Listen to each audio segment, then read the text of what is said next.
See if anybody's in right now.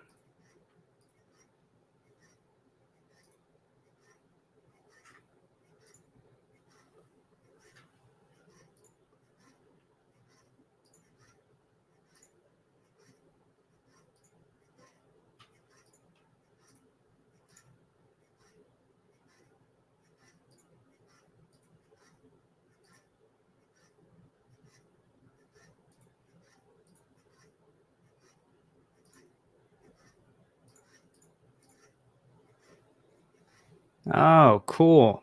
Now we got people coming in. It's just taking me a second to, this is my first time doing this, so I got to make sure it all works properly. I don't know if we can insert a thumbnail in there. Give me just 2 seconds, guys. How's everyone doing? Where's everybody watching from? We're going to try to successfully discuss Plato's Atlantis and the Richat tonight. If I can get this thing to work properly, that is. Kentucky. I'm in San Antonio. What about the rest of you guys? Let's see. Give me just 1 second, guys. I'm going to let everybody kind of, from a fellow disgruntled archaeologist, keep this stuff up. It's compelling. Cool. Thank you, man. All right. All right. Let's try to get a better thumbnail in on this video. I'm kind of just now learning how to live stream successfully. What does everybody think of the borders that are around the screen right now? Does it look cool? They're like Maya murals and all that kind of good stuff. All right. Putting a good thumbnail up. Save that. All right.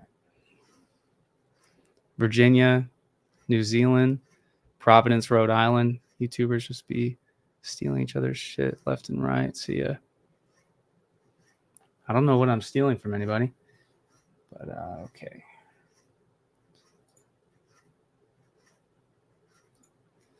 All right. So let everybody kind of get in here. 26 watching. So what did you guys think of the Atlantis Richat video that I just put out? A lot of people seem to be upset by that. Some other people pleased. I try to keep a super conservative approach to all of my studies because nobody really knows for sure.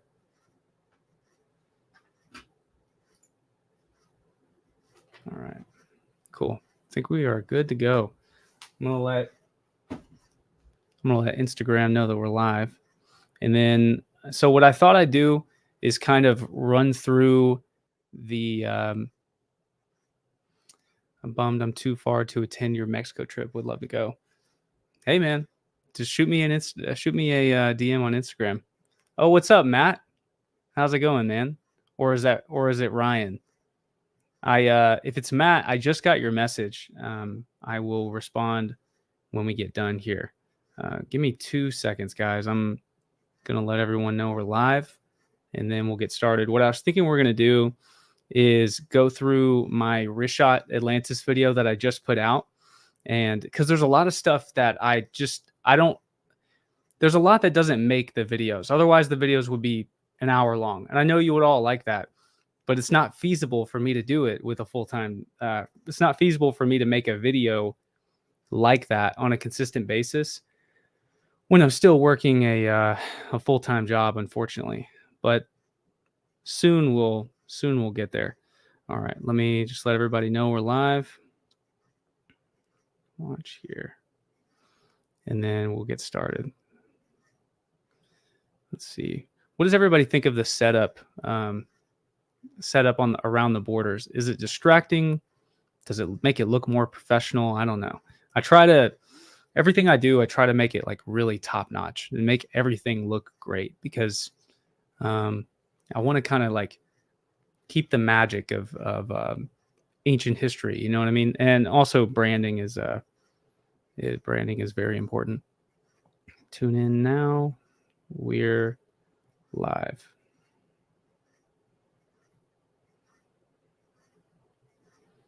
Cool. All right. So I just posted it. All right. Make sure we're all looking good. 40 people watching. All right.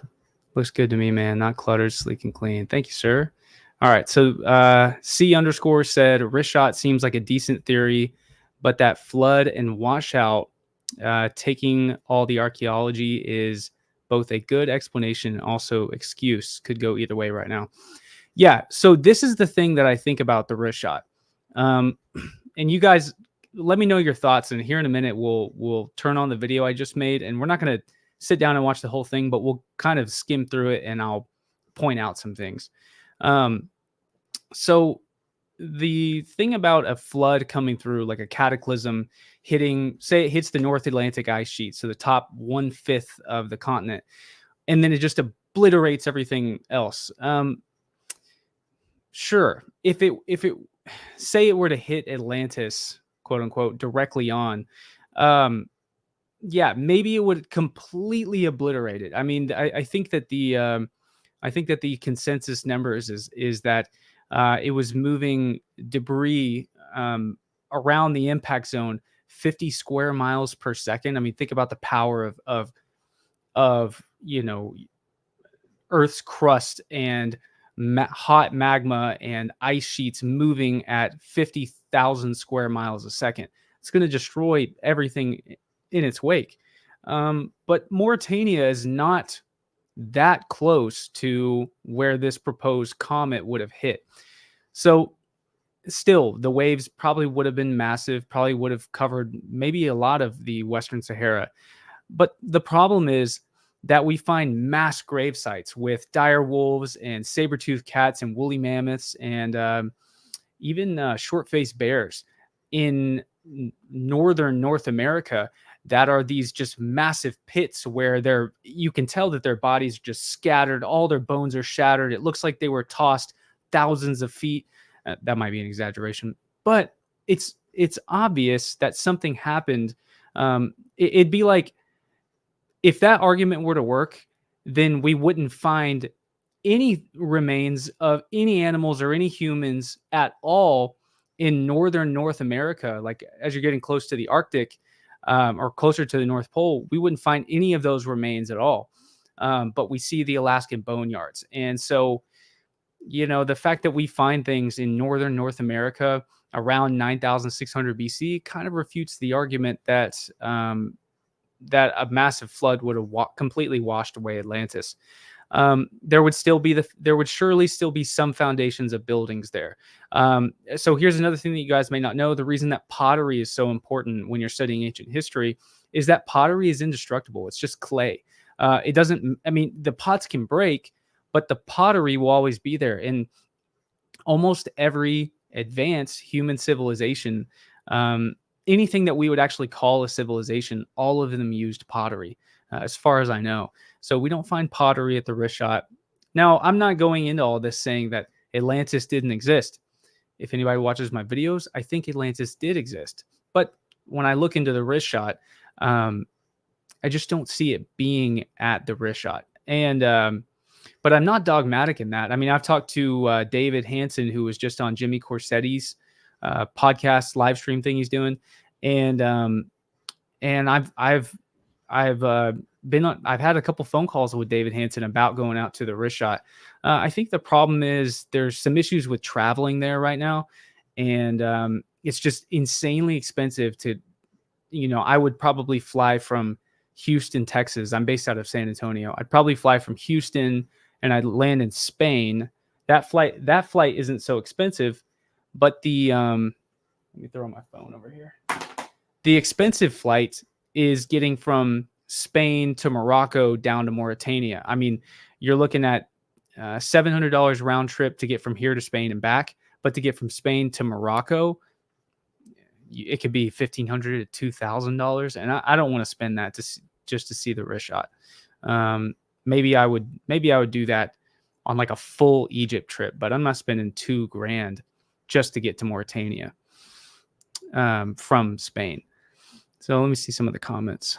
What's up, Eli? So the guy in the chat, Spell Maniac, he and I are headed down to the jungles of the Yucatan in about 2 weeks.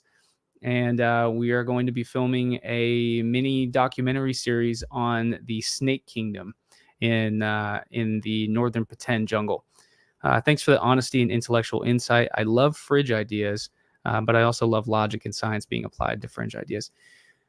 Yeah, I think so. I was always in love with ancient history growing up, and and as I got into it even more seriously as an adult, my oh, okay, fringe ideas, fringe.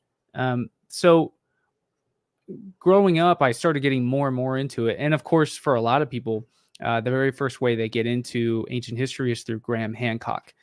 But Graham Hancock, as far as like an antiquarian, a guy who's an expert on ancient relics, amazing knowledge. He can open up your idea. He can open up your mind to so many things that you never knew exist. I never knew who the Olmecs were before I read Fingerprints of the Gods, however many years ago. I'm 26 now, so I read it when I was 16 or 17, so 9 or 10 years ago. And he opened my mind up to the Olmecs. He was really my introduction to the Mesoamerican world. I just had no idea. Cholula, Teotihuacan, the Olmecs. There's a few other sites that he mentions in there, all of which I never knew about before I started reading Graham.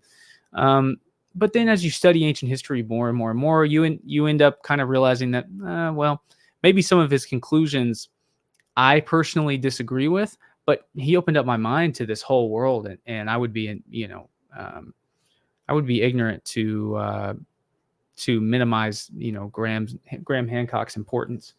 So, all right, well, let's get to watching. Let's get to checking out some of my Atlantis video. So, guys, I really hope that this works the way I want it to. What I want to try to do is pull up my video and play it without my camera freezing. Sounds simple, not quite so simple, unfortunately. All right, so I'm going to pause my video. Let me see. God, hopefully this works.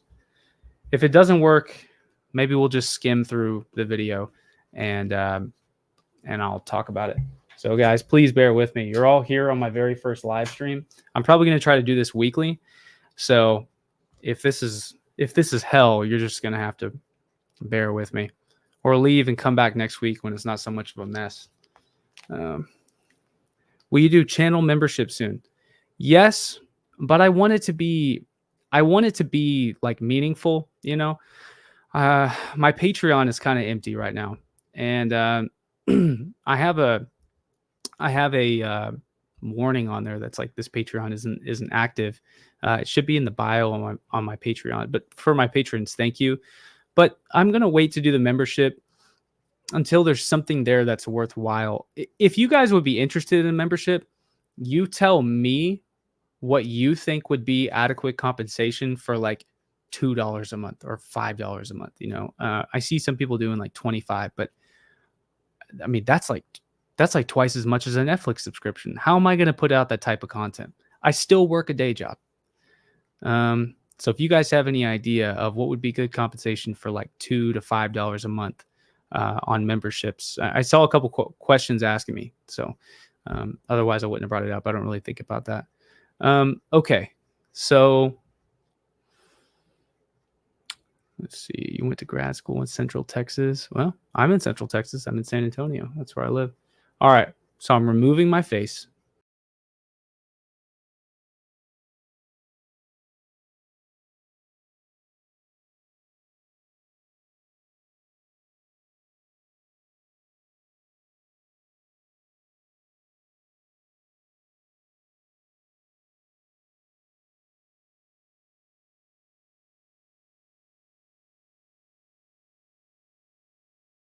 There's nothing more powerful than you making you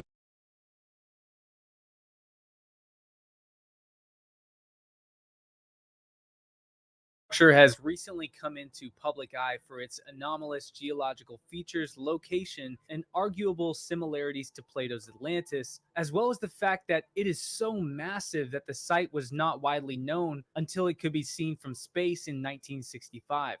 Before that, it had only briefly been described in a scientific study as potentially a crater or volcanic formation by scientist Richard Mullard. Recently, though, comparisons are being made between the Richat structure and the fabled city of Atlantis described by Plato in his writings of the Timaeus in 360 BC, where he described the visit of his predecessor Solon visiting.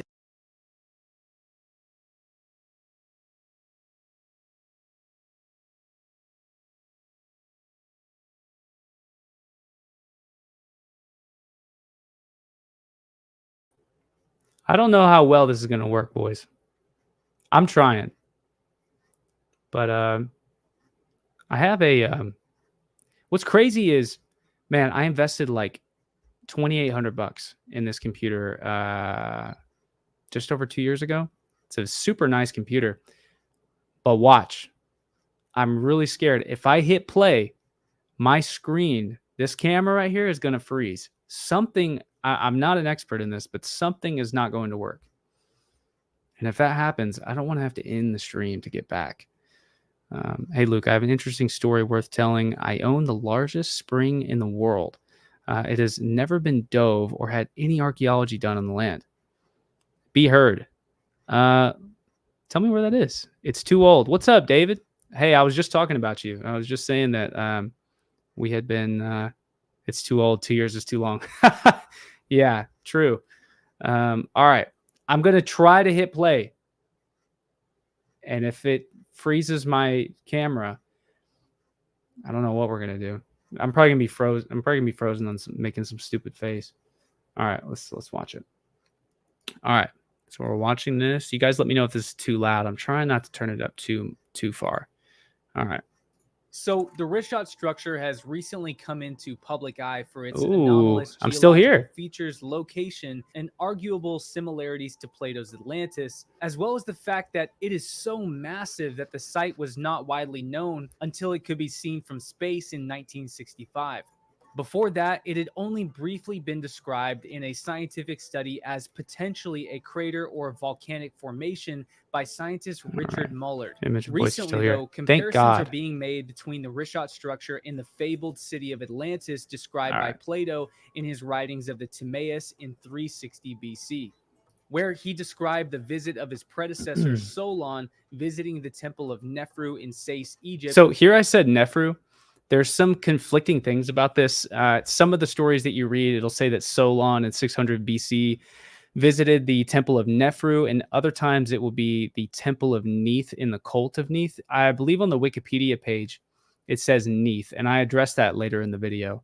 I'm not sure where the idea of him visiting the temple of Nefru comes from, but it's commonly said. Thank God this is working. Oh my gosh, I'm so happy. I'm so used to, for years, guys, for years, I have had so many crippling issues on not my computer, but it's just there's so much stuff to figure out how to work, and you've got to be an expert in all of it on top of doing all the research and writing your videos and then editing, recording them and then editing them, and then you want to build a backdrop to make everything look nice. It's seriously a lot of work. So I'm so glad that this is like working right on the first time. All right, let's keep going. Around 600 BC, and then learning of an even more ancient, powerful empire that once existed. Also, 9,000. Also, let me know if you guys like all of the glowing effect that I do in my videos. I kind of, the idea is to, I really want to show and exemplify the magic of the ancient world.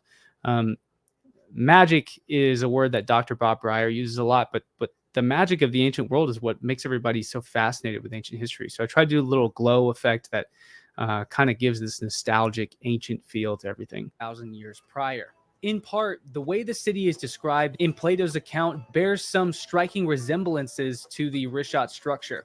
However, there are also some striking contradictions to this idea as well. I'm Luke Caverns, and with a degree in anthropology as well as Let's just skip through this. So in the year 360 BC, Athenian Greek philosopher Plato published his dialogues work Timaeus, a document meant to describe or allude to the ideal state of ancient Greece. Could you guys imagine? I know this is an idealized painting. Could you imagine living in a world where statues are not only as big as this horse or as big as this chariot or whatever this is over here? Look at this statue. So, as insane as this looks, there were statues like the statue of Zeus and the Temple of Zeus. I think I'm not an ancient Greece expert, but there were statues that were damn near this size. Imagine living in a world like that. It's freaking insane. It is also meant as a cautionary tale of how a state should not govern. Because of the reason with which the story of Atlantis appears on the historical timeline during a time when ancient Greece was behaving arguably similar to the way this quote-unquote Atlantis had, academics see the story of Atlantis as being almost entirely a fable, again, meant to warn Greece. So here's another thing that's pretty interesting. I think that this may be, again, it's an idealized painting illustration of the Parthenon, I think, in Greece. So each of those columns are made of some kind of marble, I believe. And if you look really closely, I'll go full screen so you can see. If you look really closely, there's sections of these columns. And so each one of those sections, this is the biggest temple in all of Greece, I believe, or at least that has the most megalithic blocks on it. But each of those sections of the columns are about 2 tons apiece. And that's all that the Greeks used. As far as I know, there's probably some exceptions, and one day I'll dive into ancient Greece and we'll go through that. But right now I'm just focused on the Maya and sometimes the Egyptians. And not South America. I'm all over the place. I try to say I focus on one thing, but I don't. So this is the most megalithic temple in all of ancient Greece, and their biggest blocks that they used were only 2 tons apiece. Now, ancient columns like this are inspired by the columns that we see from the Old Kingdom in Egypt, of which many of those columns are a single block. So look at these giant pillars or columns and realize in ancient Greece, these are 1, 2, 3, 4, 5, 6, 7, 8, maybe up to 10 pieces per column. And in ancient Greece, yeah, stacked marble, like Odom said, stacked marble columns. But in Egypt, they could be 1 piece of solid granite or 1 piece of solid limestone. It's just insane.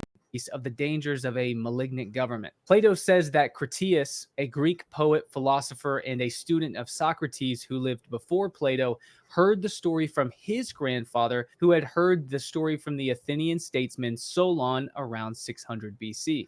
It is said that Solon originally heard the story. So this comes from Assassin's Creed Origins. You guys should definitely, if you want to see Egypt very accurately depicted, the historians that work for Ubisoft on the Assassin's Creed games, excellent. I mean, Egypt is amazingly well presented, and you'll get to see Siwa, Egypt, which is a very, very little known ancient city in Egypt that the main character is from. In the city of Sais, Egypt. Now, Sais is an ancient prehistoric city located in deep Lower Egypt near the Mediterranean Sea. Now, for those of you who may not know, the Nile runs north, meaning that Lower Egypt is in the north while Upper Egypt is in the south. Yeah, I don't know if everybody knows that. So in Egypt, the Nile runs from the south up through the north. And when I was on the Danny Jones podcast, I said something stupid without prefacing it, and I was so nervous for that podcast. I think I said a lot of stupid things. But I said that they didn't know north and south, which is stupid to say when you haven't prefaced. Like, yes, the Great Pyramids are perfectly aligned to true north and south, not just magnetic north and south, but true north and south. So they knew north and south. But Upper and Lower, the names of Upper and Lower Egypt go back far, far, far, far, far into remote antiquity. So in a time when Egyptians, let's say 5,000, 5,500, 6,000 BC, just after the African humid period, people are beginning to settle across the Nile because the desert of the Sahara is drying up.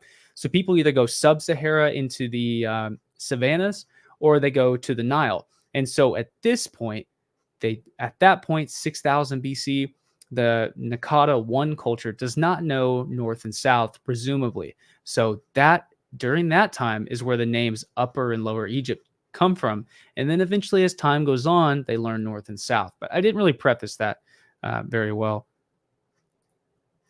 Holy crap. WG. I don't know if you guys can see this on the screen. I want to find a way to display this comment. How do I do that?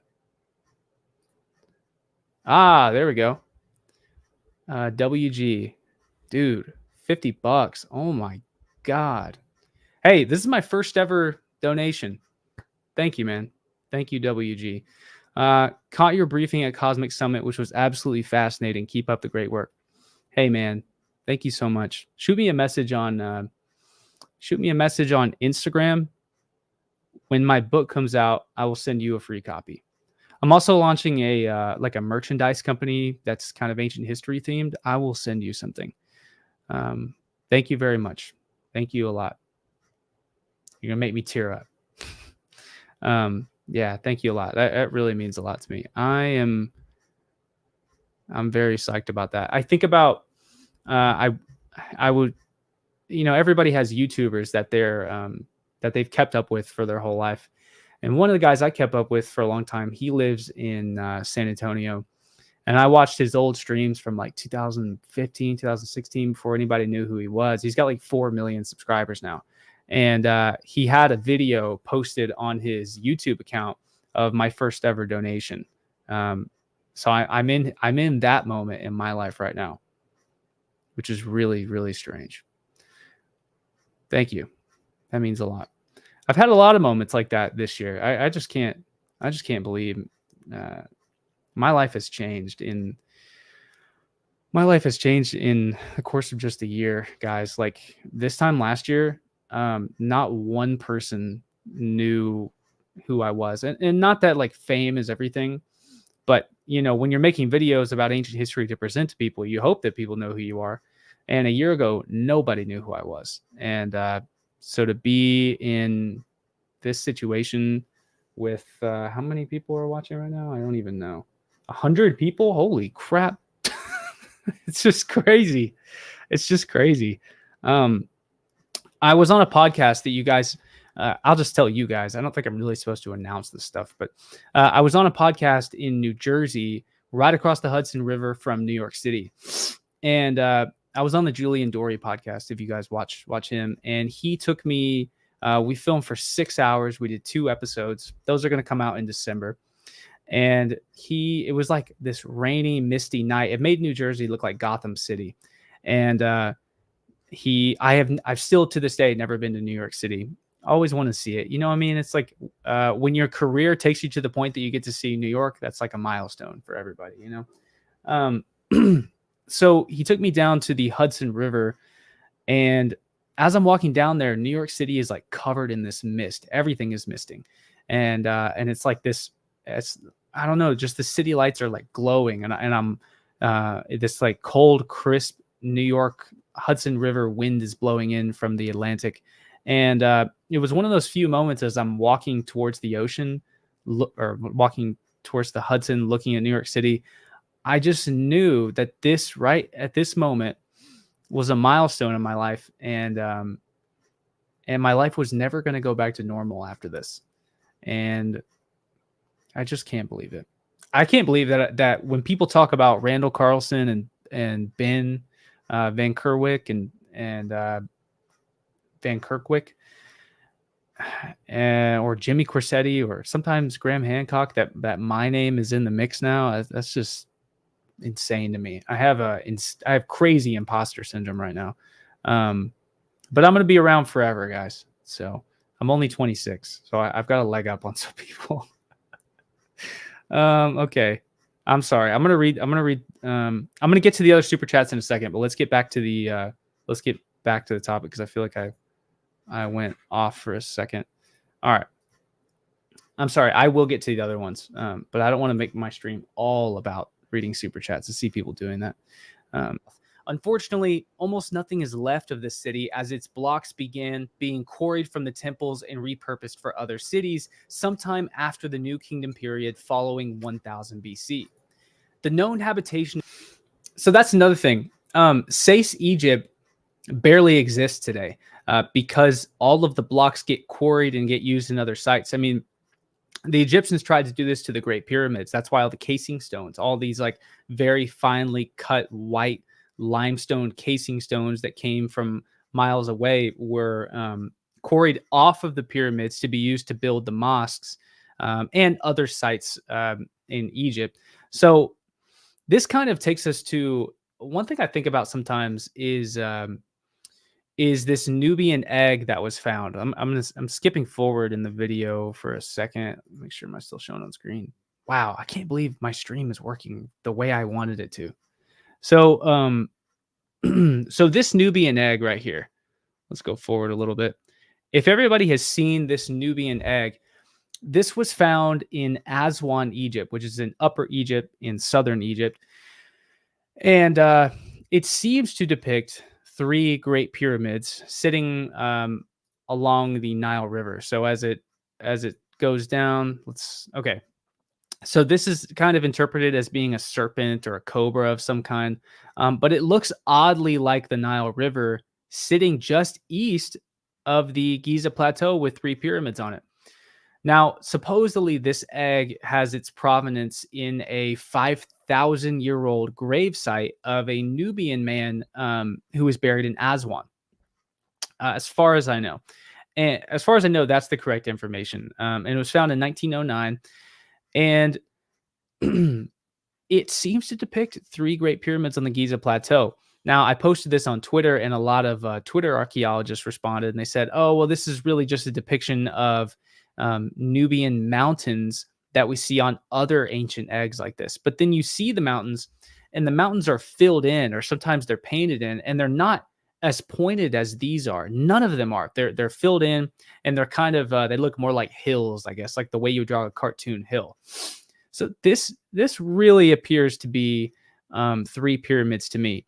Now, am I jumping to the conclusion that this is indicative of pyramids that, like, you know, I saw the first place I heard about this was in Jimmy's video, and of course he's proposing that this could be indicative that the pyramids, the 3 great pyramids on the Giza Plateau, were around in 5000 BC, and that presumably they had been around for, you know, another 4,000 years before that, all the way back to 9,600 BC. I'm not necessarily suggesting that, but I do wonder if the construction of pyramids perhaps goes back this far, and bringing it back to Sais, Egypt, if the reason that we don't find them today is because their bases are perhaps buried somewhere off in the desert, and they're covered up by 7,000 years of sand. And all of the blocks that made up these pyramids, and they could be much smaller. You know, these could be tiny pyramids like the ones that we see in Sudan or in Nubia, you know, the ancient land of Kush, Nubia, Sudan. These could have been small pyramids that have been quarried and taken apart. So if there were pyramids 7,000 years ago and 5,000 BC in Egypt or in Sudan, maybe we just don't know about them. Maybe this egg is the only thing left that tells us that they once existed. That's just me kind of hypothesizing, but it's as good of an idea as anybody else suggests, because I think that they are unambiguously not mountains in my mind. Let's go back to 5,000 BC and into the Neolithic period. However, it is around approximately 3100 BC where we begin to see more complex civilization in the area arise, along with the worship of identifiable Egyptian gods and goddesses with sacred Egyptian cults, such as the cult of Neith, for instance, which was very prominent in Sais specifically. In fact, the sacred temple of Neith is also the proposed temple that Solon entered during his expedition to Egypt. It is here he was told the story of a great. So at the beginning, I say Nefru because in the beginning of this video, I was just alluding to the commonly told legend, but here I'm accurate with it, at least according to what Wikipedia says, which I know Wikipedia is like here or there, but Wikipedia is probably accurately depicting just the legend of Atlantis on its Wikipedia page. I don't trust everything that they say, but they're probably accurately depicting it here. So I used Neith instead of Nefer. City-state, not quite unlike Athens at the time. The city-state was at war, but their great strength and success had led them to become arrogant, ultimately leading to their downfall. A combination of both natural disasters such as massive cataclysmic flooding and storms, but also destruction by divine intervention. Geographically, however, it is described as being just beyond the Pillars of Hercules, meaning just west of the Strait of Gibraltar into the Atlantic Ocean. It is described as existing within a... Also, when I'm looking over to my left, I'm not looking away. I am reading comments that are in the live chat. So I'm not paying attention to something off over here. Mountainous island with the central section of the city surrounded by concentric rings of water and land, being busy all day and night with languages spoken from all about. Now, with this description, how do we connect Atlantis to the Richat structure? Also, is the volume okay on this video for everybody else? Is my volume okay on my microphone? I just, I'm not in your headphones, so I don't really know exactly how this is all coming through. Well, the connection to my knowledge began with alternatives to the Richat structure.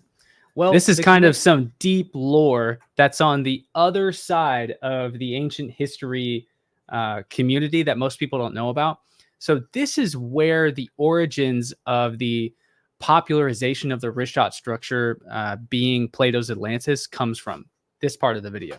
Being busy all day and night with languages spoken from all about. Now, with this description, how do we connect Atlantis to the Richat structure? Well, the connection to my knowledge began with alternative media streaming platforms like Gaia promoting the idea of a possible connection between the Richat structure's concentric circles and Plato's description of Atlantis. Following this, YouTubers like Jimmy Corsetti from Bright Insight became big proponents of this theory and pushed it to a much larger audience, even making its way all the way onto the Joe Rogan Experience. And it seems they commonly... So, yeah, that's how it was. That's how this idea was popularized, at least to my knowledge, is, I guess some Jimmy lore is he was on Joe Rogan's podcast talking about, I think he hurt his leg and he was going down this rabbit hole of ancient civilizations. And I think he was on Gaia and he watched something about the Richat structure being Atlantis. And sometimes just one person does a lot better of a job of presenting, one personable person that people can relate to does a lot better job at presenting an idea than, a big company like Gaia does. So it just took off. And people love the idea. And I think certainly it seems plausible. I mean, the first time you hear about this, it's like, that's a pretty good, little theory. And so Jimmy blew up. And so, yeah, that's where the Richat structure theory idea, that's how it was popularized. It ended up all the way on Joe Rogan's podcast. And even though I don't necessarily agree with it, I mean, think about what it's done for the ancient Civ community. How many people are now reading about ancient Egypt and ancient Greece and are looking into ancient mysteries? How many people got interested in ancient history through the Richat structure because of Jimmy's videos, because he was inspired by Graham Hancock. And now they've made their way all the way over to reading about ancient Peru. So, people get all worked up about this stuff and like there's battle lines that have to be drawn. But even if I don't really agree with somebody, so what? I mean, he's a nice guy. I'm sure that we will get along when we meet someday. And even if we don't necessarily disagree, who cares? Like, it's just ancient history. In some ways, it's like, I mean, it matters because this is all real. But in some ways, it's so disconnected, it feels like, you're talking about ancient lore and it's ideas that we're all obsessed with and we're all interested in anyways. So if our interpretations of the ancient world are a little bit different, so what? When I'm on Twitter and I see people like really hashing out these arguments and they're mentioning me in the thread, I'm like, how can you guys argue for this long? How do you have time to argue about ancient history? Are you really that upset about it? Okay, sorry, I don't mean to ignore you.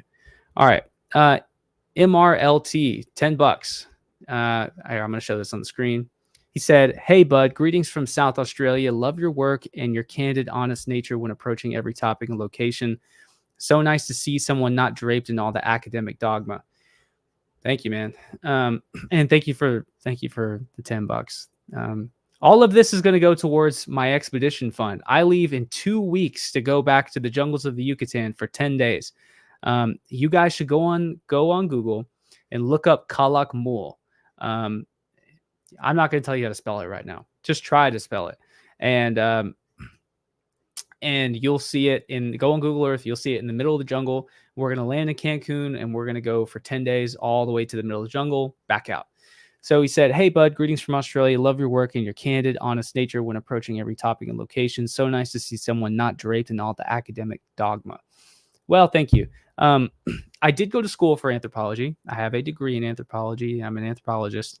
I'm traditionally trained, so I have this point of view that you get going to school for anthropology, but that really made me interested in the ancient world in general, and some of the really obscure, strange things that anthropologists and archaeologists obsess over. I then earned or gained an interest in it. But as I approach this, I try to keep like the magic of the ancient world there, even if some of my viewpoints are a lot more tame than some people are pushing out. Like some people are 100% all in on Atlantis, all in on the Richat structure. This was the lost city of Atlantis. I mean, even more dogmatic about it than way more dogmatic about it than Jimmy is. Even Jimmy is like, well, I'm just pointing it out there that this is a good idea, or that this is a good theory. It's a good theory. So yeah, I'm not dogmatic on either way. I try to look at it reasonably. I don't know all the answers. Very likely, if I had to be honest and tell you what I think the answers are, we'll probably know like in 100 years from now or 200 years from now. Most of archaeology will be solved with technology and everything, I would guess.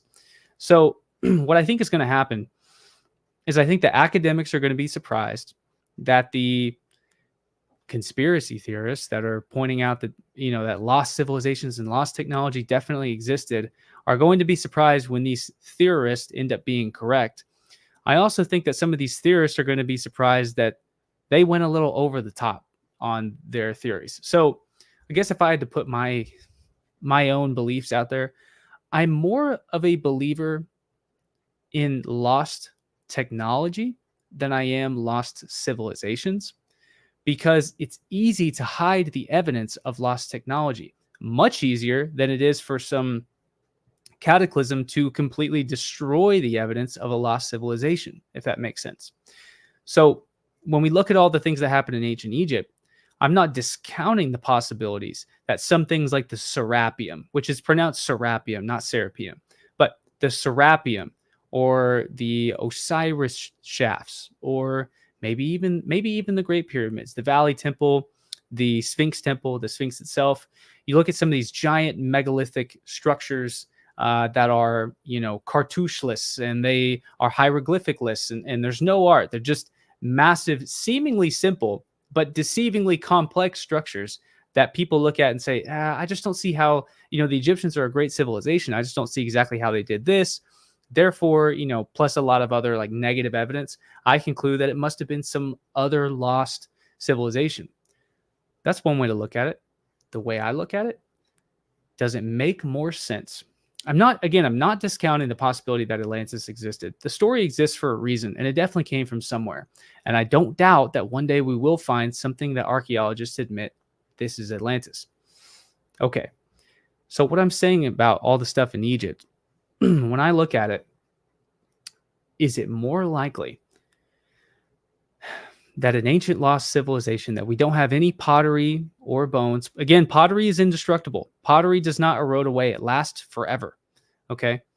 We don't have any pottery. We don't have any bones. We don't have the evidence of these people. And we have evidence of campsites in Egypt where the Egyptians, the dynastic Egyptians, were living, far beneath them in geological layers. We have evidence of bones going back 70 to 700,000 years. Okay. At no point did we hit a layer where we found Atlantis necessarily. So does it make more sense that the Egyptians built these things and purposely hid the way that they did it? And that there is a lost technology that has not been discovered that dates back to the time of the great Egyptians, who had a civilization that lasted for more than 3,000 years, that we know it did. Does it make more sense that they did it or that another civilization did it? I tend to lean towards the Egyptians, and I tend to lean towards lost technology. And that's where I think that Ben is doing a great job. I think Ben leans a little bit more lost civilization than me. I lean a little more lost technology, but I definitely think that ancient lost technology is something that archaeologists are going to discover more and more and more as time goes on. And it could be something as simple as like a papyrus being found that a representative in Egypt writes to somebody in another country saying that the sacred cult of the pharaohs who garnered this ancient geometrical knowledge, we were being invaded by the barbarians from the desert and they burned all of this knowledge. I mean, think about it. I'm sorry, I'm going on a rant right now, but hopefully this is interesting for you guys. I'm sorry, I'm going on a rant. I know this is my live stream, but I feel like I want to make sure you guys are interested in what exactly I'm saying. But, when people talk about in Egypt, they built the pyramids out of nowhere. It's not like at the very beginning of Egyptian civilization, they started building these massive megalithic pyramids.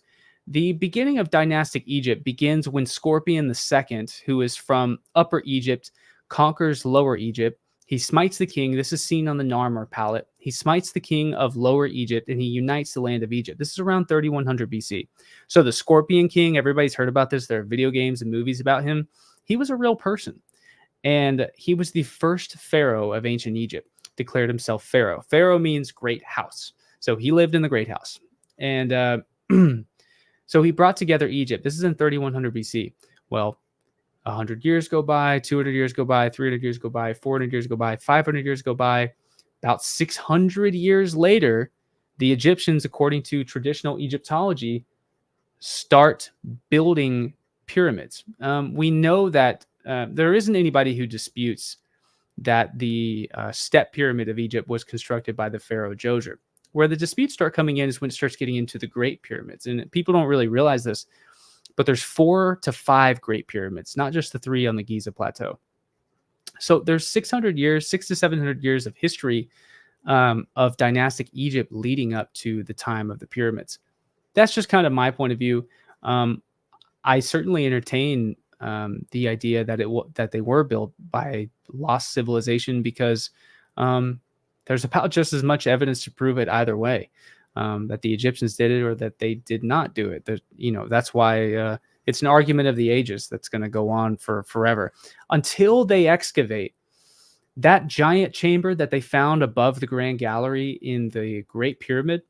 If they go in there and it's not just another Grand Gallery and it's like empty, if they go in there and there's artifacts in there, you have 100% evidence. It's going to 100% prove who built the pyramids. If there are artifacts in there that can be carbon dated back to 11,600 years ago, you're talking about apocalyptic, world-changing, literally anything. If there's anything found in there, yeah, they won't tell us. Well, there's another thing. If the Egyptian government goes in there and excavates it and they don't show anything, or the Scam Pyramids project, they've already located the chamber. But if the Ministry of Antiquities goes in there and takes out all of the artifacts, well, they might just tell us it was empty anyways. But if somehow it's proven, sometimes they film these things like one of those massive diorite sarcophagi was found several years ago, and they opened it live on camera and there ended up not being anything in there. That's another strange thing. These massive diorite granite, solid granite sarcophagi are constantly opened up, and there's nothing in it other than like ancient goo of some kind. Not even the body though, no bones or anything like that. Um, and it's really strange. And these are the kind of sarcophagi that don't resemble like King Tutankhamun, uh, his sarcophagi, where it's an idealized solid gold portrait of him on the outside of the sarcophagi. These are very, very ancient sarcophagi that are being found that are solid granite, that have trapezoidal designs. And these same designs are found in ancient Japan. I believe one was found in ancient China. It's very, very strange. And they open these up live on camera in front of hundreds of people and millions of people watching, and there's nothing inside. It's very strange. So we'll see when they open up that chamber. I mean, I'm in the camp that Egyptians did it, but they have lost technology that we're not yet aware of. So I'm like halfway there with like Jimmy or Ben or whatever. Like they point at when they point out the engineering means that can't be explained, I'm right there. I'm right there with them. I'm like, hell yeah, nobody can explain how all of this was done for the most part. I tend to lean towards Egyptians. That's my own bias, but I'm not going to sit and like argue with somebody trying to convince them that the Egyptians did it, because I find it all fascinating. So if they go in there and open up that chamber and there's something in there that's 12,000 years old, well, then it's case closed. So let's continue. I'm sorry, guys. I just went on the craziest rant. Odom Bones 94. God, sorry if y'all can hear that. It's my dog. Keep up the good work. You're only on the beginning of your journey. Stick to your values and keep your head high, brother. Thank you, Odom Bones. I appreciate that. Yeah, it's crazy that I'm just like right at the beginning. When I was at the Cosmic Summit, I was having a crazy imposter syndrome where I think I'm like, by 8 years, I'm the youngest person there, or 7 years. It's just crazy. All right. So see if there's any others. Buy a Whopper. Hey, thank you, man. For anybody who doesn't know, this is my good friend Eli, Spellmaniac 17. He's coming with me to the Yucatan here in a couple weeks. All right. So let's get back to it. Way better than pre-recorded. Yeah, so this is good discussion. This is why you do live streams. Way better than pre-recorded. I know it. Maybe I should just make all my videos live streams. Maybe I can cut some of these up and make them into videos. I'm also working on a podcast that's kind of going to be this same framework where there's this border, but at the bottom left, it's going to say Temple Talk. That's the name of the podcast. But it's mostly just going to be me interviewing people. Hey, tell me in the comments real quick, when I start this podcast, live podcast, well, this is like a live podcast. I want to, trying to give everybody the world here. Guys, tell me, when I start a podcast, do I make it on a separate channel where there's like clips and shorts and the actual video of the podcast, or do I put all of the podcast episodes on my Luke Caverns channel? Because I'm only at like 30K subscribers. I'm not like a behemoth on YouTube yet. So I don't really know. It's kind of a ballsy move to make a whole nother channel at this point. Let me know what you guys think. Same channel. Somebody said maybe get your dad to throw me some money. My dad? Why my dad? I think it's because people saw on Danny Jones' podcast that I talk about like my family was a super wealthy oil family. Okay, guys, they lost all of that money the year that my dad was born. They lost it in 1962, just like the same summer that my dad was born. So all the old gold mine money, it's gone. I mean, it was gone. I wasn't even, how explicit can we get on here? I was going to say I wasn't even a sperm cell. That was a long time ago. I grew up upper middle class, but like, I wish we were filthy wealthy.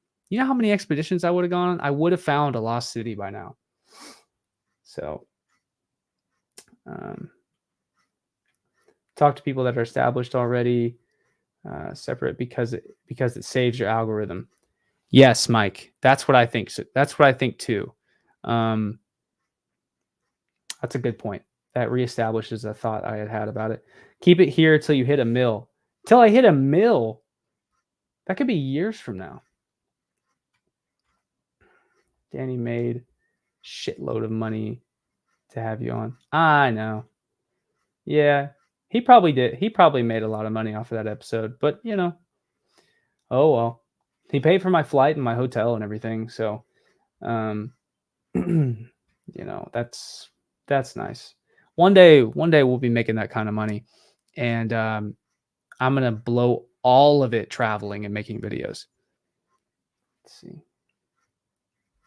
Thank you guys. Yeah, thank you. I like 2 channels. The shorts make it hard to find videos once you get bigger. Yeah, I know. There'll be podcast specific episodes on the channel. Yeah, probably what I'll do when I start my podcast is cut up. Like if I think something is particularly interesting, I'll cut it up and throw it on this channel. But there will be a separate channel called Temple Talk where you'll be able to watch the episodes. Now, tell me another thing. I tend to think that even Joe Rogan, I like some of his episodes, but once it starts hitting the 2-hour mark, unless it's like I really like the guest, I'm not listening to the whole thing. I mean, I didn't even listen to the entirety of Graham's last episode on Rogan. So what do you guys think? An hour and a half, hour and 45 minutes, 2 hours? Tell me a good length that you think. Kind of what I was thinking is, so a lot of the times I'll be introducing somebody. I'm not really going to do the podcast by myself because I might as well just go live and talk to you guys because that makes things much more conversational, right? So say I have Jimmy on the screen on here. Say I have Jimmy on and he and I, we talk for like an hour and maybe I spend a few minutes like giving you guys a briefing on what we're, at the very beginning, say I give you guys a briefing on what we're going to be talking about. Jimmy comes on, we talk for an hour, and then maybe like for 30 minutes, I kind of reflect on our conversation and give my thoughts on it. And then we call it a wrap. That's an hour and a half. 1 hour is always a good goal. If you go over like 30, 45 minutes at most. Somebody says 2 hours at least. Somebody says 2 hours at most. Yeah. See, I'm thinking like an hour and a half to an hour 45. If it's really good, go an hour 45. Hour and 45 to 2 hours seems good, but I prefer long ones. Reading super chats is important though. That could take an extra half an hour. No, I'm not talking about doing it live where people are sending super chats. If I ever do a live podcast, I will save all super chats for the end. If you guys watch, so I'm subscribed to channels that have nothing to do with ancient history, but I used to watch Star Wars Theory a lot before I got super busy doing my own stuff. And he had the Nerd Theory podcast, and he wouldn't read the super chats until after they were done discussing, maybe like 2 hours later. And sometimes they would read super chats for like 3 hours straight. And what's funny is the super chats bring up a lot of, they would bring up a lot of interesting conversations that I would just end up listening to anyways. Let's see. Randall can talk for 5 hours and keep everyone interested. Yeah. 7.5 inches is perfect length.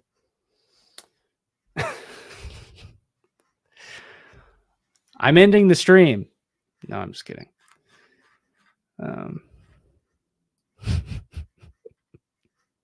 Yeah. I've seen people, I've seen on other live streams, people will make the most insane thumbnails or headers or profile photos for their YouTube profile when they leave a comment, and they basically just like photo bomb, or when they leave a super chat. And so eventually the host read it and it just bombs the whole podcast with like the most profane image you've ever seen. So anyways, guys, let's get back to the dang topic at hand here. All right. So I was talking about, we're an hour in and we're not even through this video because you guys are leaving so many damn comments. All right, so let's go forward a little bit. This is where the theory comes from into the area. So for guys who are new viewers, we're just kind of going through my video and just, postulating and just talking about it, of the Richat, presumably being the result of the colossal impact that also destroyed Atlantis. The Richat structure lies deep within the arid deserts of the Adrar Plateau in Mauritania, Africa. Identifiable from space by its prominent circular geological features, modern geologists deem the site to be a naturally formed, eroded geological dome about 25 miles across. It is thought that, although it resembles an impact crater, it may have actually... It really is an amazing formation. I mean, it's so obvious when you look at it. Like, it looks like Atlantis. I mean, it looks exactly like the description of Atlantis. And I can say that even though I don't think it is Atlantis. It looks exactly like it. Formed from a volcanic dome, hardening and then gradually eroding away, exposing and forming these circular layers of rock about 100 million years ago. 34 million years before the Cretaceous Paleogene, or the fall of the dinosaurs. Oh, guys, I am a dinosaur nut. I've never talked about him. But should I make a dinosaur video? I'm big on the Maya, and they think that the comet or asteroid that destroyed the meteoric impact that absolutely destroyed the atmosphere of the entire Earth, that killed off all the giant megafauna, landed in the Yucatan. Maybe that's a good way for me to slip in some dinosaur action on this video. Luke, does the scratch marks need to be water erosion? Could it be winds over time or something else? How and why do we seem to lean towards water erosion? I think people lean towards water erosion because it's a cool idea that fits the idea of Atlantis being at the Richat. It's not necessarily based in any kind of science. I mean, if you were to talk to Randall Carlson, which everybody agrees, I mean, that's a pretty credible, intelligent guy. He says that it's wind over time. I'm not a geologist, and that's really tough to say. But you can see right here, if you guys can see my mouse on screen, you can see the Richat structure. And a lot of people think that perhaps so down here is the Atlantic Ocean. Oh, let me show you from this angle. So this is the Atlantic Ocean right here. Now, a lot of people think that the impact happened way, way, way up here in North America, and that it rose sea levels all around the world. Water and icebergs or ice caps are moving at 50,000 feet per second. I think earlier I said miles. Did I really say miles? I don't know what the hell I said. It's either 50,000 feet or 50,000 miles, which is drastically different.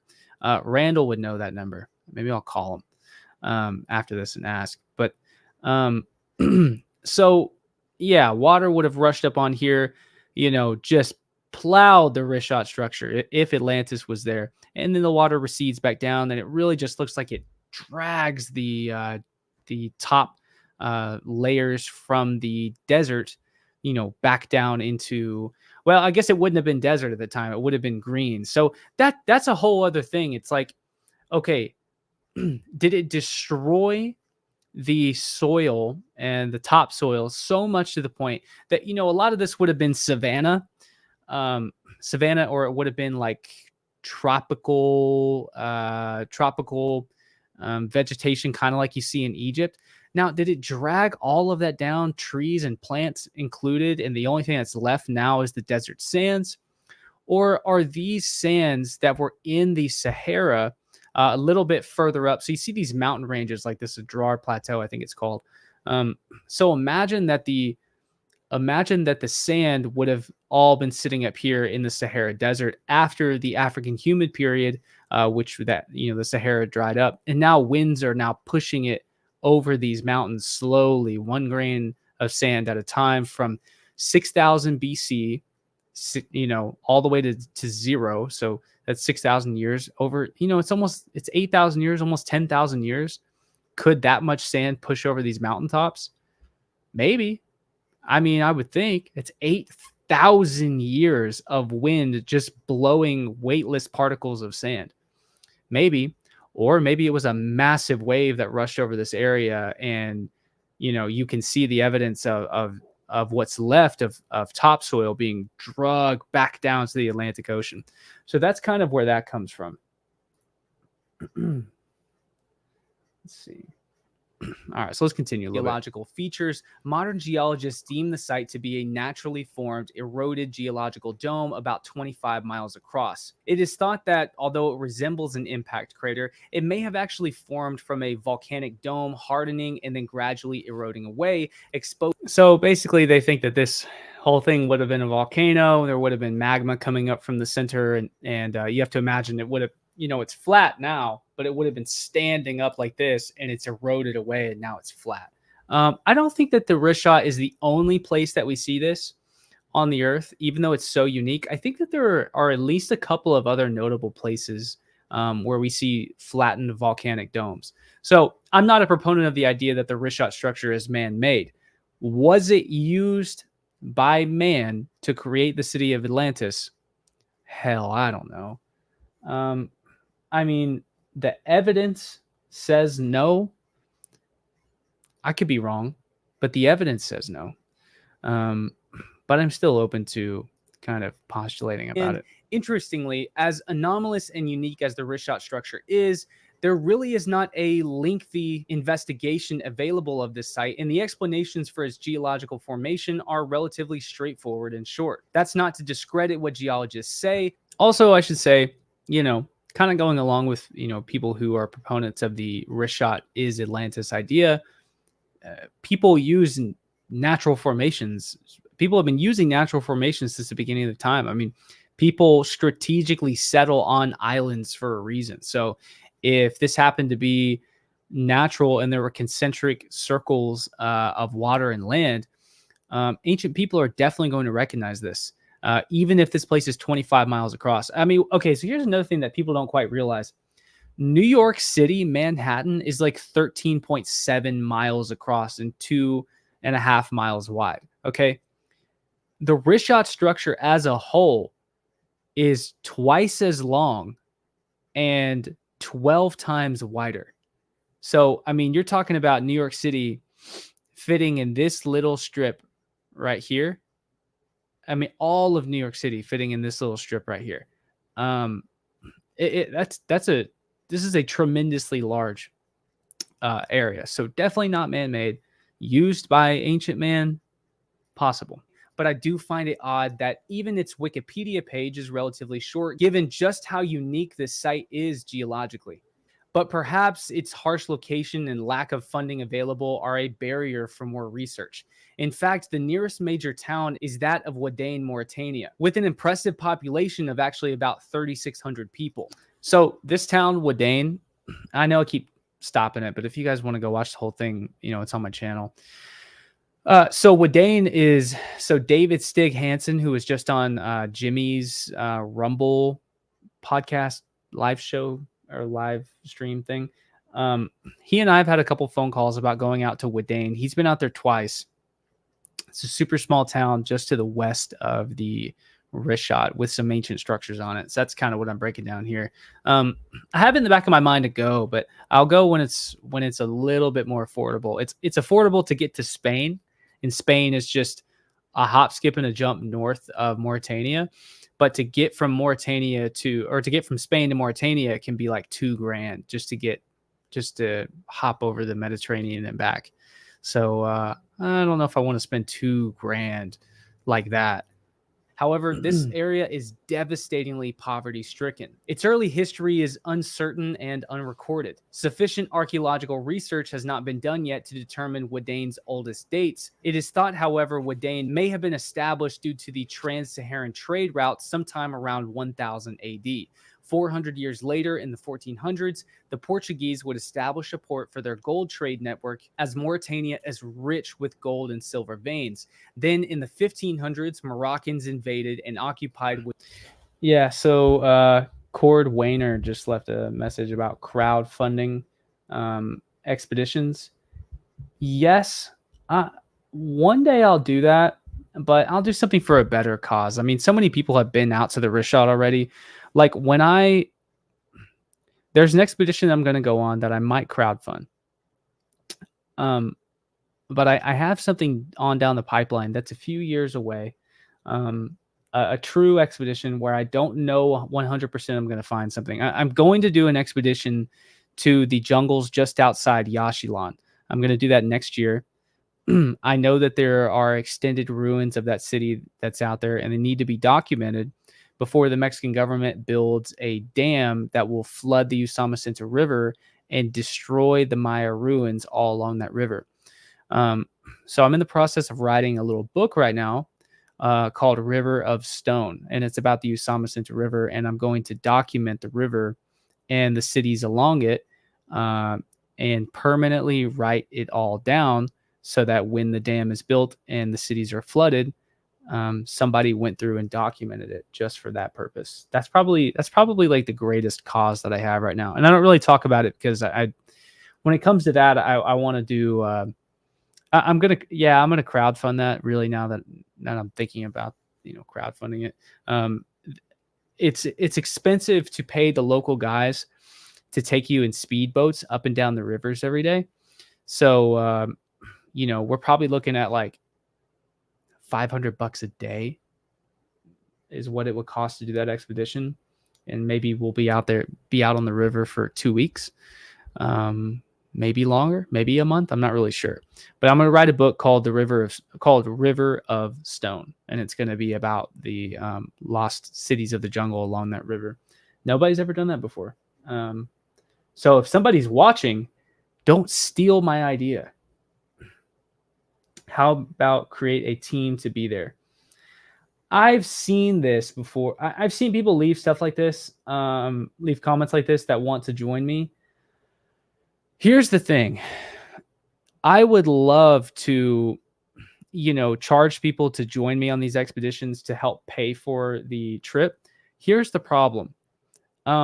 If something happens to you and a fer-de-lance snake bites you on your leg, you are now put in a situation where you might not make it back home with both of your legs. You cannot get bitten by a fer-de-lance when you're out there. The mortality rate is super low. It's less than 1% of people die, but that leaves out the statistic of a lot more than 1% of people, or a lot more than less than 1% of people get their damn legs chopped off after they get bitten by a fer-de-lance. So,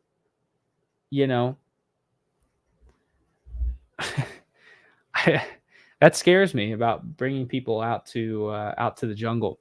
Now, doing more tame trips, like a tour guided trip. If anybody here wants to join me on one, you can go to Adept Expeditions or click a link in any one of my bios on any of my videos. Maybe we can click it right here. Yeah. Can you guys still see this? So this is the trip that I'm leading to Lost Cities. Let's see if I'm watching the podcast right now, or I'm watching the live stream to make sure it goes over there. Yeah, I think it's staying on the page. I think it's staying on YouTube. I'm sorry. But if you go down in here and you click on this right here, it will take you to a page where you could register to join us in the Yucatan. But, that's like a tourist trip. As far as a true expedition, that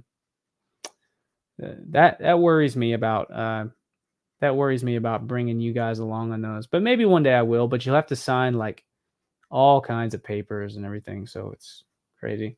Close. I planned a title, City of Rivers, but it's fiction. I might steal your book title. I'm just kidding. That's a cool book title, though.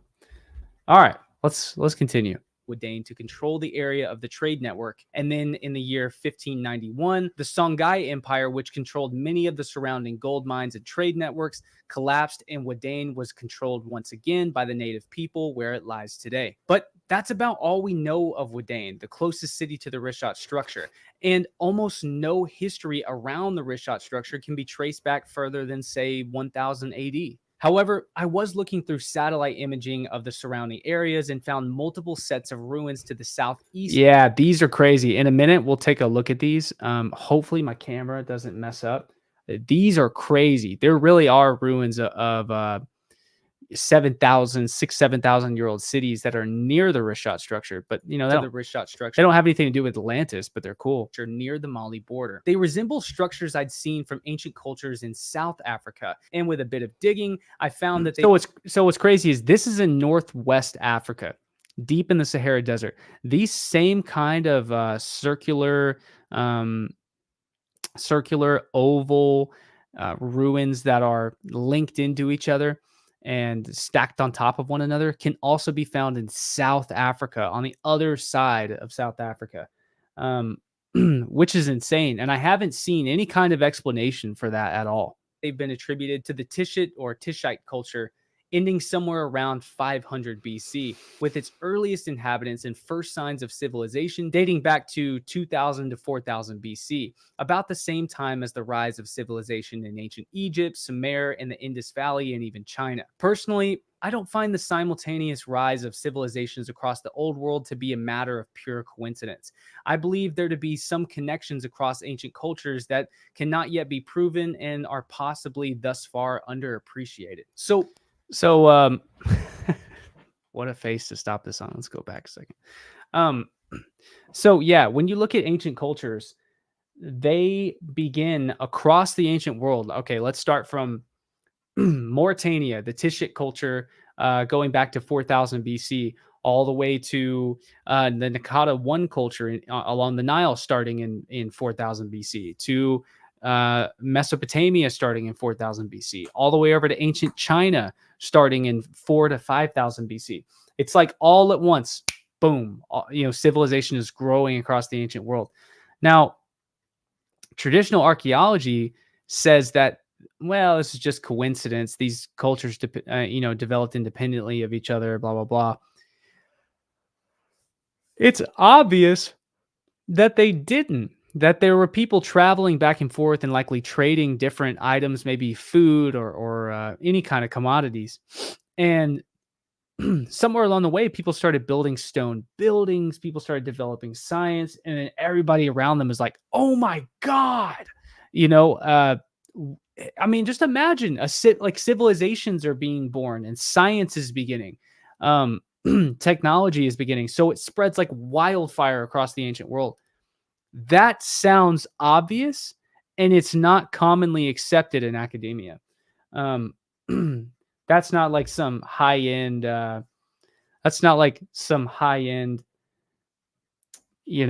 conspiracy theory I'm trying to throw out there, but it seems so obvious to me that all civilizations of the ancient world, at least let's say in recent ancient history. So say there was some, ancient lost Atlantean civilization that was out there. They fell, okay? There was a time of no civilization on the planet for many thousands of years. And around 4000 BC, civilization starts rising up again. People start building buildings. People start figuring out easier ways to, get things done. And it all happens just like that. From Western Africa to Eastern Africa and to Egypt to the Middle East, all the way over to China. It all starts even down to Indonesia. We're seeing sites that go back to 3 to 4000 BC, maybe 2500 BC at the latest. So, even something like that, traditional archaeology kind of doesn't necessarily acknowledge, which is strange to me. Not yet be proven and are possibly thus far underappreciated. So paleoarchaeological evidence seems to indicate the presence of hominids as far back as 1.7 million years ago, during the pre-Acheulean period. Artifacts of this period are typically pear-shaped hand axes thought to have been created and used by Homo erectus. But there is very scant evidence of more recent yet still ancient habitation. Homo erectus are the oldest known early hominids to have possessed the upright modern anatomical structure and similar proportions that we share today. Elongated legs, shorter arms, and similar size of torso, with the same ability to walk or run upright in considerable distances. I'm going to pause it right here for you guys to enjoy this image while I talk about this. So, yeah, In the Richat structure, really one of the most recent evidences that we have of habitation go back to during the time of Homo erectus. And that's about 1.7 million years ago. And the only tools that they had were pear shaped hand axes. Um, good old by face. I want to practice making these sooner. So the only thing that they had were good old fashioned hand axes, which, so a hand axe it is a carved, like a flayed stone. It's meant to shit. It's meant to shit. It's meant to fit the shape of your hand, and it has a point on the end, and it's meant for bashing things. This is very likely, nobody really disputes this, about 1.7 million years ago. This is the start of the Stone Age, as far as we know. And these pear-shaped hand axes are the very first example of human slash hominid ancient technology. This is where everything begins. And these hand axes, if you're walking out in the Richat structure, you can find 2 million year old hominid handmade tools, the very beginning of technology, just laying on the surface. Their appearance in the archaeological record comes hand in hand with the earliest known hand axes, potentially the first stone tool ever made, and the beginning of all technology. In fact, the Richat itself is a goldmine of these pre-Acheulean artifacts. However, one thing I've never seen anyone point out: archaeologists and geologists have only found these artifacts in late Pleistocene geological layers. And so here's another thing. I don't really know how this fits into the idea of Atlantis existing within the Richat structure around 9600 BC. But what's really strange is that all of these these pear-shaped hand axes that are, supposedly 1.7 million years ago, were on the surface layers of the Richat during the time of the Younger Dryas, comet impact. Um, they were on the surface layer. This is likely, maybe it's because of a soil disposition or soil deposition. Um, moving these. I don't really know the geological explanation behind it, but maybe it was redepositing these back to the surface. But it's really weird that these hand axes were on the surface of the Richat during the time of the end of the late Pleistocene, early Holocene. So at the end of the late Pleistocene, the early Holocene, which we're living in right now, is the time of the end of the Younger Dryas, when they suspect that the comet impacted the Earth. So all of these that are found were on the surface at the time that the comet impacted. That's not evidence that Atlantis wasn't there. It could have been there either way. But it is evidence that man-made fragments were on the surface of the Richat structure during the Younger Dryas, and they're still here to be found today. So if there was a lost civilization there, where is everything else? That's tough to get around when you want the Richat to be Atlantis. If something comes out and proves me wrong, I mean, I'm going to be psyched. I'm not going to be like, there's going to be so many people that when Graham Hancock has points that get proven correctly, there's going to be so many archaeologists that were so stuck in their opinion that they're actually going to be disappointed that Graham was right, rather than excited that something new was discovered. So, when I'm saying all this, if somebody disagrees with me, I am not going to care in the slightest. It's not going to bother me. If they end up being right, I'll be excited about it. When were those time periods? So they were dated because, as I showed earlier, Homo erectus could build campfires, and in this wood, the wood cannot be carbon dated because you can't carbon date beyond 50,000 years. But they're able to look at fossils that are in the geological layers in the ground, in the same layers that they find petrified wood and these hand axes, and you get a rough estimation of like 1.7 million years ago. So that's kind of, when you're going back that far, it's a lot of guessing. But I don't really think anybody thinks that these hand axes are recently made tools. So Egypt, that the civilization of Atlantis fell, 9,600 BC. The geological surface layer of the Richat structure in 9,600 BC is exactly the layer in which these supposedly pre-Acheulean artifacts were discovered. Now, there can be geological explanations for this, of course, such as the artifact being geologically redeposited. Furthermore, fine-grained, sandy deposits from the Richat also contain well-preserved fresh water. Hey, what's up, Zeke? So Zeke just left a comment and he said, "Yo, Mr. Caverns, you're gonna be my substitute again." I am not ever going back to that job. You kids were absolutely insane, and I was ready to leave there every day. There were some. So I was a substitute teacher at the beginning of this year, before my pages like really started moving, and I was taking care of I wanted to take care of high schoolers, but a lot of times I got stuck with elementary kids, and that sucked. I mean, I like kids, but I don't like 35 of them that I have to discipline and take care of. So that's where that comes from. It's pretty funny. IDEA sucks. I moved to Lanier. Yeah, good for you, Zeke. I'm glad we both got out of there. Some of those kids were bad too.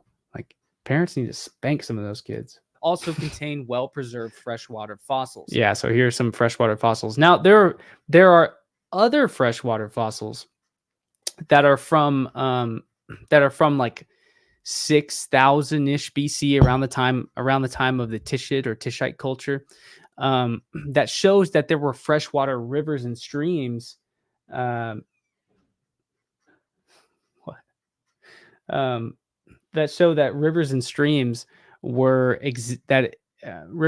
existed in the Richat structure, sometime towards the end of the African human period. So I think it's likely that there were also other people living within the Richat structure, but maybe not a population suitable with the capable, quote unquote, technology to be Plato's Atlantis. Numerous radiocarbon dates indicate that these fossils date back from 13,000 to 6,000 BC, during the African human period, a time in which we call the Green Sahara, when there was a dense population of humans and animals, many freshwater rivers and lakes across the Sahara Desert. This is an indication that water was in this. So you can see, this is the Richat structure right here, I believe. You can see along this map, and I'm sure this map is fairly accurate to a certain degree. You can see that there were likely streams going in through the Richat right here, definitely leading up to Wadane. So this little point right here, Wadane is right here. So it makes sense that a civilization would start right here, kind of at the mouth of a river, or at the beginning of a river, and I'm sure this flows up to this little lake right here. But also there were probably some streams in the Richat structure, and definitely, during the time of Homo erectus, this whole place was green. So this area, another odd similarity. There are probably even more streams back during the time of Homo erectus to Plato's description of Atlantis. However, just looking at satellite imaging of the area, it does seem that extinct rivers once ran through the area. So perhaps rather than concentric, so perhaps this is what it would have looked like. You can see that there was water moving in these areas. This is an idealized photo, of course. You can see these dried up seabeds, but perhaps this is what it would have looked like 1.7 million years ago during the time of Homo erectus, maybe even sooner than that. I mean, maybe during the time of 9,600 BC, it looks something like this. I would imagine a little bit more dry than this. Maybe not so green. Maybe more similar to an African savanna. But I'm just kind of hypothesizing here. Circles of water, with the area being so large, rivers may have been running through the Richat rather than to a man-made moat around an ancient city. Although there are independent researchers like David Hansen who believe to have found and seen man-made canals within the Richat structure. Now, although these claims and hypotheses can't be definitively proven thus far, again, we do. So one thing I really want to do,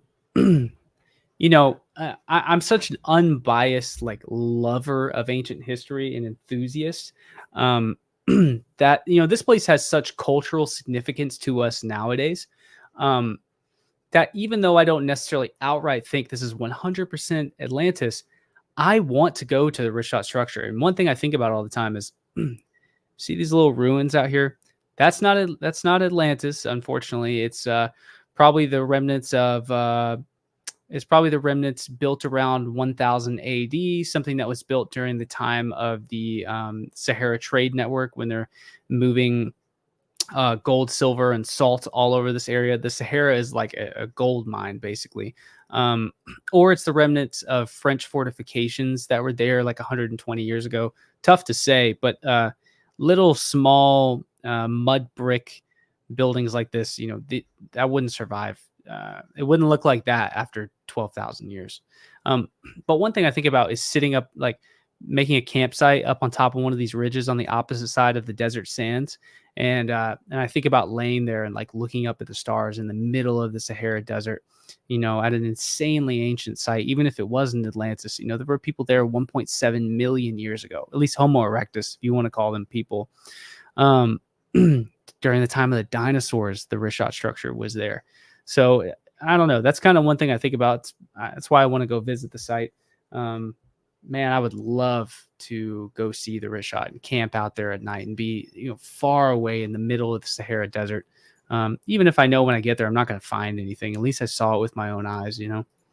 Have evidence of hominids or human habitation within the Richat, just not the kind of evidence that resembles members of an Atlantean civilization. Another point of interest are the obviously man-made structures scattered about and within the Richat that are many times proposed as very loose possible evidences of Atlantean structures. I have personally looked into many of these sites and have concluded that they are all either gold, silver, and salt mines or the remnants of several hundred-year-old French fortifications, which are remnants of French military occupation in Mauritania around the turn of the 20th century, just over 120 years ago. So as a final... So we're kind of getting close to the end because we addressed this earlier. So these satellite images right here are sometimes thrown around on Twitter or on Reddit as being structures that are found in and around the Richat structure. I've looked into a lot of these, and David Stig Hansen, I believe, has been to a couple of these, and it turns out that, you know, you're not going to find anything on these if you go on Google. A lot of the people who live out here are not on the internet, who live this far into Mauritania. Of course, Mauritanians have internet access, but people who are living out in the mining camps just outside of the Richat structure, they're not sorry. I'm speaking so much without breathing, I'm having to yawn. They are not on the internet. So I've looked into these. It turns out that these are, what you're seeing are camps that are built around gold, silver, and salt mines. And these little circles right here, these may be the oracles or the mouths, the entrance to mines that are in the Richat structure. These right here, so you can see these. I have been, like I was talking about earlier, my grandfather who owned this old mining company back in the 50s and 60s. When you look in the deserts of New Mexico where he was at, looks just like this, exactly like this. So it's like unambiguously modern and the result of mining. Old French fortifications, which are remnants of French military. So we talked about this Nubian egg already. If you guys are just now tuning in, go back and watch. I'll play my final thoughts and give some final thoughts here on the Nile. Okay, so I'm getting carried away here. So was the Richat structure actually the lost city of Atlantis, or was it man-made?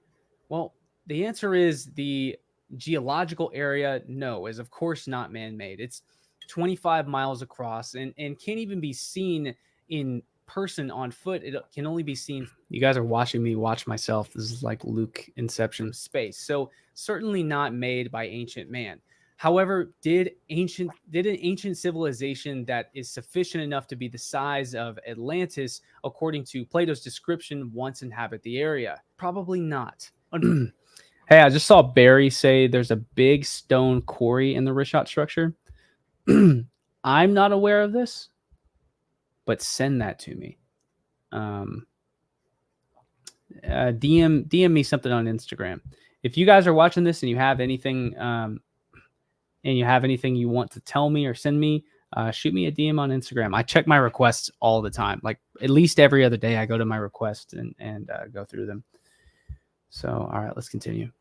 Unfortunately, we just don't have the archaeological evidence in the correct layers to support this idea. Now, because of a cataclysm, maybe there wouldn't be a whole lot left, but we would certainly find the remnants in a geological layer. My Instagram is just Luke Caverns. I'm Luke Caverns everywhere.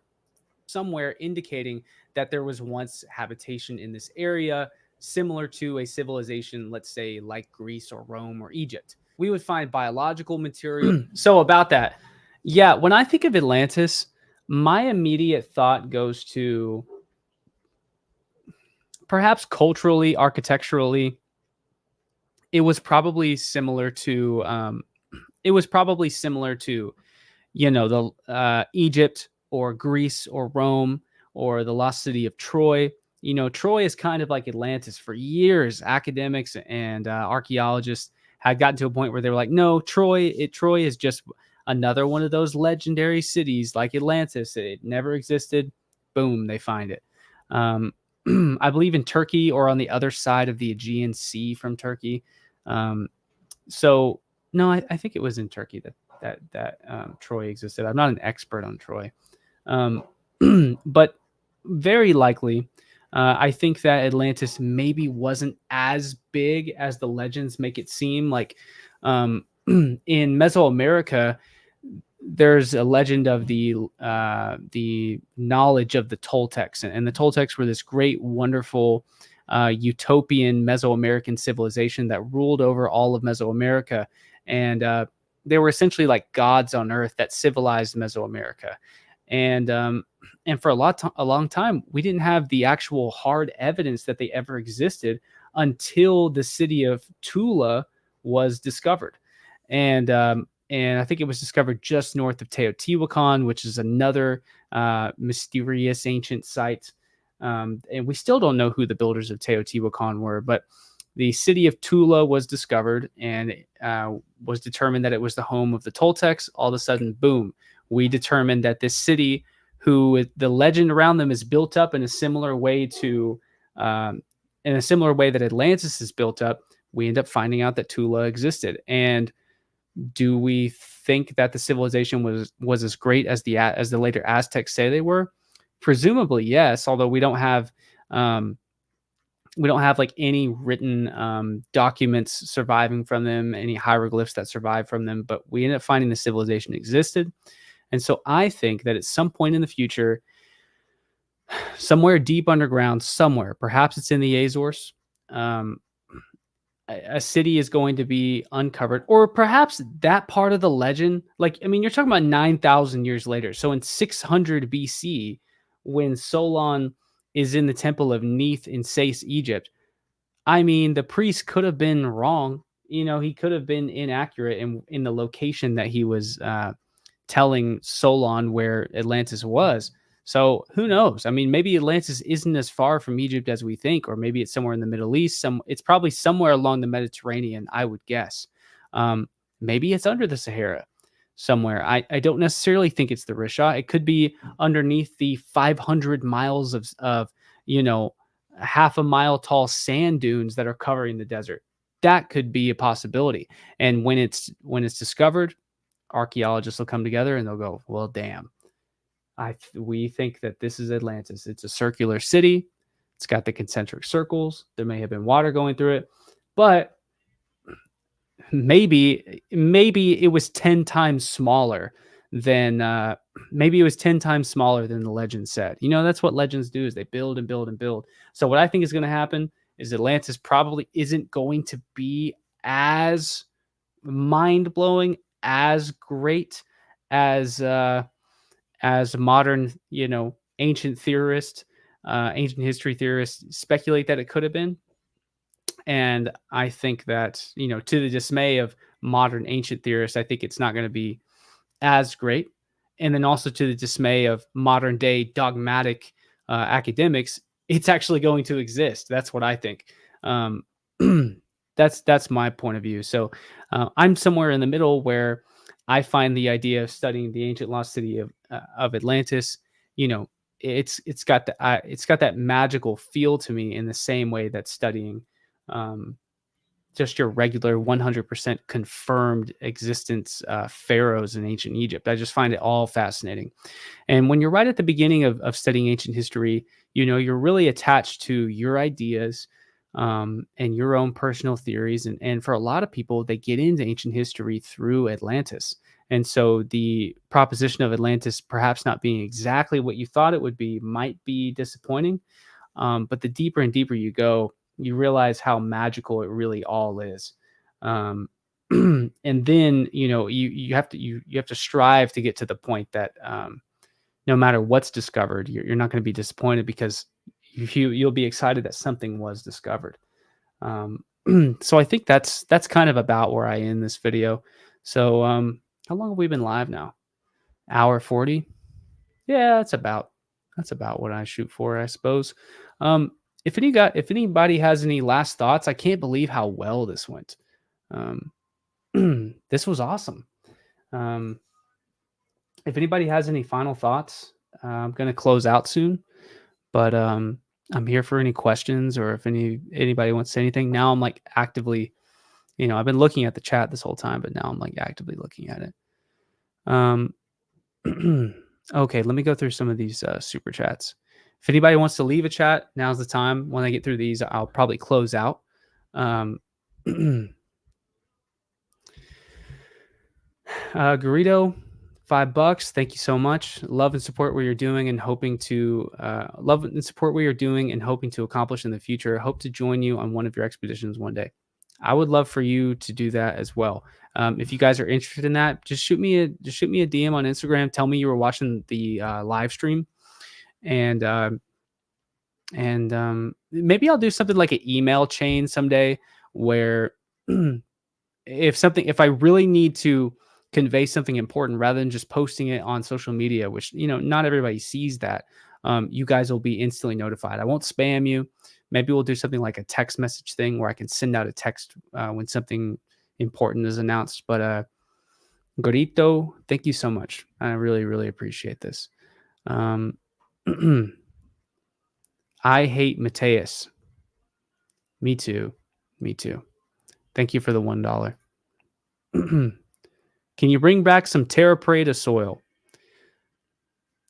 When I go to the Amazon, I will. Terra Preta is not found in Central America as far as I know, which is where I'll be here in a couple weeks. But thank you so much, Barry. I really appreciate that. And thank you for your other comments earlier as well.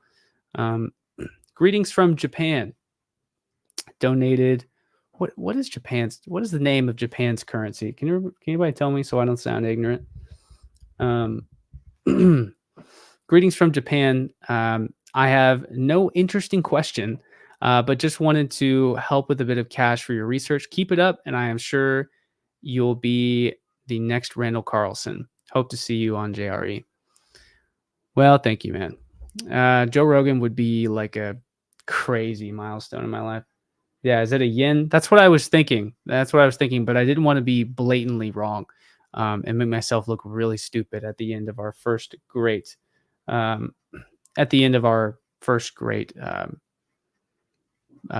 stream. But thank you so much. Being the next Randall Carlson, though, that guy is an endless, bottomless encyclopedia of information about astronomy and sacred geometry. I don't know that I could quite live up to that. But when it comes to just general anthropology of ancient histories, maybe I could be the equivalent of Randall Carlson somewhere, you know, someday. I think he's got a good half a century on me. So it's going to take me a while to catch up to him. So yen. Yeah. Okay. I'm sorry. I made myself look stupid. I should have gone with my gut, but sometimes when you do that, you look really stupid. Let's see. Okay, guys. Well, hey, thank you all so much for being here. I hope I didn't miss anybody's super chat. I don't think that I did.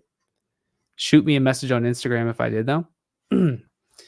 Thank you all so much. Real quick before I go, I mean, you're all here on a Wednesday night. I think this is Wednesday.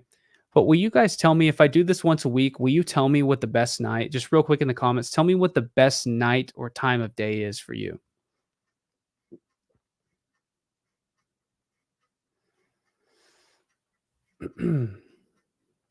I'll wait on your comments for a second. Let's see. Not trying to downplay the importance of Tenochtitlan. Yeah, I mean, Tenochtitlan was created so much, so much later than Teotihuacan or Tula. The Aztecs really are not connected to. The Aztecs are really not connected to very ancient Mesoamerica as much as people might think. The Aztecs may have come from the United States, from the area of the United States. Um, they may have come from the American Southwest, somewhere near Chaco Canyon. Maybe they emerged from the caves out there, but they were kind of like a savage tribe. I mean, they were known for being marauders and mercenary warriors that were being thrown out of all of their regional places, and they kept moving south and south and south until they ended up in the Mexican Valley, which just happened to be the place that Teotihuacan and the Toltecs had inhabited. God, almost 2,000 years beforehand. Let's see. Post other channel. It's best. Yeah, so some people think Mondays or Wednesdays. I see a lot of people doing Mondays, so maybe that's what I'll do. I'll never do anything on the weekend. Maybe what I'll do is I'll post I always post my big video for the week. I post that on Monday around 10 a.m. Central Standard Time, 11 a.m. Central Standard Time. Maybe I'll let that video build for the day, and then I'll do a live stream in the evening, kind of covering the video like we did today, where I go on 6,000 tangents, and it takes an hour and 46 minutes just to cover a 17-minute video. What do you think we are called? I'm sorry, why do you think we are called followers? You pick? Why do you think we are called followers? You pick. Oh, okay. Sorry. I don't really use the term followers. It sounds strange, like I'm the leader of some kind of religion. I don't use the word fans either. When people who are well known, like online or famous people say, "Oh, I love my fans." Something about that is freaking weird to me. And I don't think I'll ever get used to it. I was about to say maybe one day I'll get used to it, but I don't really want to get used to it. That sounds very pretentious. I'll just call you guys my listeners. Maybe one day we'll come up with a community name for all of you. Let's get Luke's name out there. Like and share these videos. No, well, thank you guys. Fellowship. Hey, what's up, John? How you doing, bro? Text me more often. Subscribers, LOL. We're the Inquisitive. Fellowship. I can't do what you do, so I follow. Call us the Caverners. Explorers. I always use that. Yeah. Check out Nickiana Jones. I think you meant to say Nickiana with David Stickhansen on that podcast. Tells a lot of information about the quarry. Okay, I'll check that out. Maybe I should have Nikki on my podcast that I'm starting. So this isn't just my podcast. This is going to be like a live stream that we'll do once a week. Luke Spelunkers, Spanish Inquisition. Randall is 3 times older than you, and he was in a time where data was very hard to come by. With all online sources now, I'm sure you'll be bigger than him by the time you get to his age. I don't know, man. He is well known, very well respected. He could be more well known, though. I mean,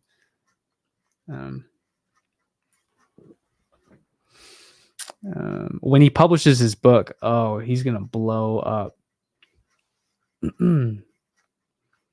I probably shouldn't have announced that he's writing a book, though. Y'all didn't hear that from me. I got my new LiDAR scanner in. Hell yeah.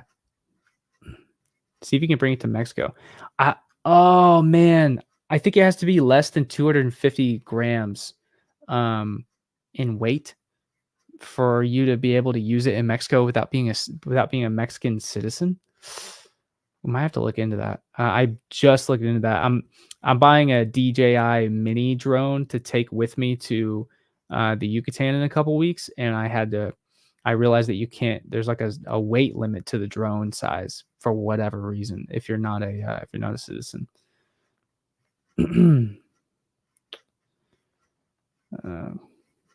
If Luke Cavern starts a cult, I will join.